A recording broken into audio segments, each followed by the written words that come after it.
take as their first pick. Kali's certainly there and is that flex pick, as we've seen very, very often this tournament. The Camille was the one that was banned away by the Flash in terms of kills in our previous game. Yeah, have to think that Zeros, if it's his champion, also pretty comfortable playing. Oh, not for scaling. But this Lucian pickup so far. The Galio to pair with it. It's Camille Galio, Hextech Ultimatum, and that hero's full information on where Camille's going. That's what they'll do, and we already talked about Xayah Thresh. Will be a very staple duo here, would be a big advantage of taking the Cho'Gath. Waiting for the last second, though, for the Afrika Freaks. Ooh, hey! Jax for Keen. We're going skill matchup, pastry time.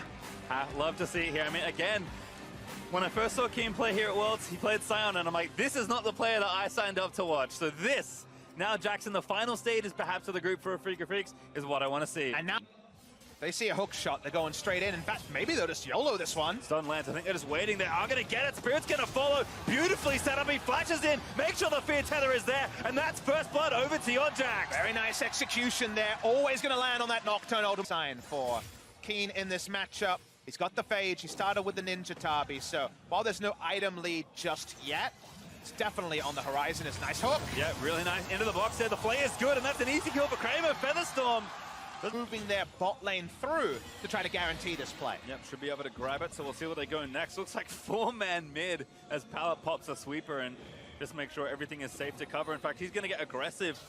Make sure his jungler can safely summon the Herald. Even Xerath is roaming down here.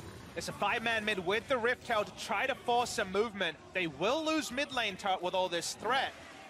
No Zeros is there, but they should put 2 and 2 together. Yeah, does someone stick around? Kuro actually pops the ulti. That's going to be Zeros charging in. He's trying to lock up Spirit, but Kuro, he's in stasis as Tusa's roaming up as well. He's going to get hooked up as Keen's also joined the fight. And I don't think they're quite tanky enough to Galio. Not bad, grabs a 2-man knock, but the Featherstorm is good. Null does pick up Kuro in the front side of the play, as Zeros is desperately trying to kill Spirit, but Spirit, he'll live for a little while longer. Null grabs a double kill on the other side, and that's finally a kill for Kramer, who does take down the Camille. A mess it is indeed.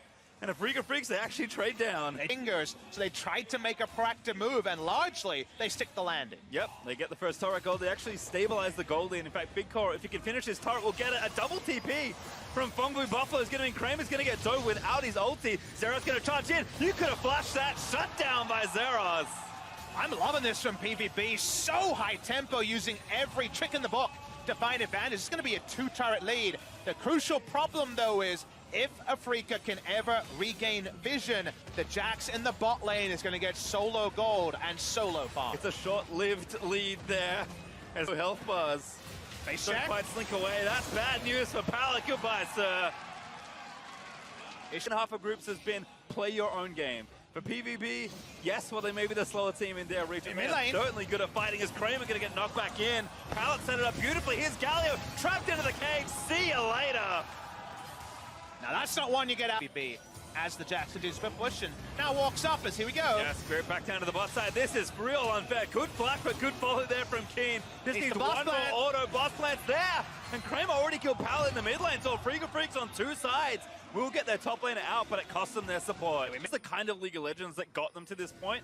And for a squad that was potentially looking like, never mind, we'll talk about that in a second, because that's another hook on a Pallet. Gonna charge it over the other side and try and pick somebody off. Kramer is going to get low. They actually dove on Azaris and killed him pretty quickly as Kuro trying to zone his way out of there. Into stasis, now going to take the Lantern out of there.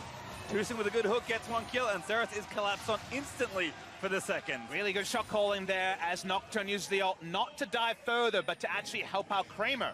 Was caught on the bottom side. And not started yet. Here comes Keen. 1v2, no problem. It's going to zone them off this side of the map here.